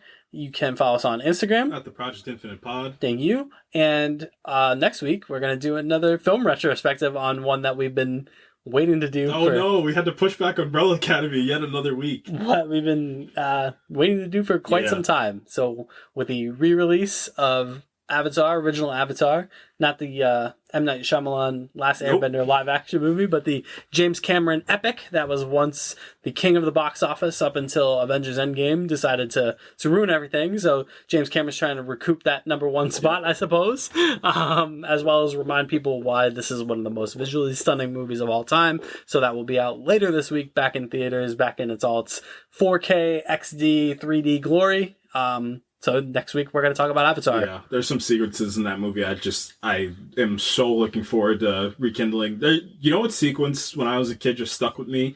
It was the destruction of the tree, like of the world tree, like oh my gosh, like it was just the score behind that, like that just like they just kept going back to that piece of score over and over during that sequence, just like they're full out, like, their mocap work is just some of the best. It was radical, what they were doing, and it's just, like, it worked incredibly well, and I want to revisit that and have that be a preview for the new Way of the Water. Yeah, this is a movie that I have not gone back and watched since it was in theaters last, because it's just something you can't quite watch it on a regular TV. No. That movie came out in 2008. I don't think I've seen that movie in full in like 10 plus years. I think because I do think they re-released it in 2012. Yeah. If I remember right. And I believe that's the last time I've seen it. Okay. Yeah, because for years and years I was a child. That's a John Mulaney joke, by the way. But that movie came out when I was that movie came out the same year as Iron Man. I was like, what? I was like 10 or something when that movie came out, 9 or 10. So I haven't appreciated that movie as an adult, and I'm glad that I haven't succumbed to what, like, obviously I've seen it clips, like, it's come on TV, but I have not watched that movie absolutely in full since that time, so I can't wait for that movie to come back and me watch it, like, front to back as an adult and appreciate that. Yeah, agreed. So that's what we're going to do next week, and then full steam ahead into some more comic book stuff, because She-Hulk will be ending. Yep. Black Adam is coming. We have to review Umbrella Academy. I've been waiting so long to talk about Umbrella Academy. Umbrella Academy, to be careful, it's going to end up in the Jurassic World Dominion zone. I won't let it happen. I simply will not let that happen. The Phantom Zone of things that we keep planning on reviewing. It's the other side of the whiteboard, because the front side of the whiteboard is all the people. Oh, can I add Ben Mendelsohn to the list? Yeah. Yes. That's fine. You made the All-Star team, Ben Mendelsohn. You get to join the likes of Andrew Garfield, and who else is on that list? Man. We have, like, directors on that list. We have movies on that list. Directors, people, things. Like, there's a whole bunch of stuff on that list. But there's, like, a black chalk piece to that, and Jurassic World is just, like, just full lettering back there, like cursive, like just big letters. And Umbrella Academy is possibly slinking its way. Yeah, I'm gonna need 5 to teleport us back to the other side of the whiteboard, because I there's some things that happened in season 3 that I need to talk about. All right, well, hopefully we'll be able to carve out some time in the next month to do that. Yeah. So for me, from the cheer it in way of the podcast. Anytime I get anything akin to Donnie Yen, I'm a happy man. The podcast is one with him. Yeah. I am the podcast. The podcast is one with me. Podcasts are built on hope. So we will be signing off for now, and we'll see you next week for the return to the world of Pandora. Yes. Not the app. Or not the box. Not the box. Yeah. What's in the box? What's in the box? Maybe we should do 7 one week. Don't open it. Don't open it, Brad Pitt.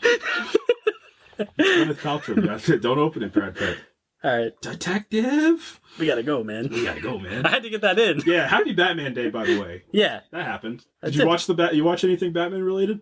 Nope. I did. I watched the Batman because I can't help myself. I think it is my favorite movie of 2022. Bold claim. It's like it was that Everything Everywhere All at Once. Morbius. Nope. That Everything Everywhere All at Once, Top Gun, and then After Yang was like sneaking its way in there. But I think for me personally, Robert Pattinson's so freaking cool, man. That opening month, is cool. Thursday, October 31st. The city streets are crowded. Like I can listen to that for hours on end. And then Jeffrey Wright, obviously. So yeah, but we gotta go, man. All right, guys. We'll see you next week for Avatar. Goodbye. Peace.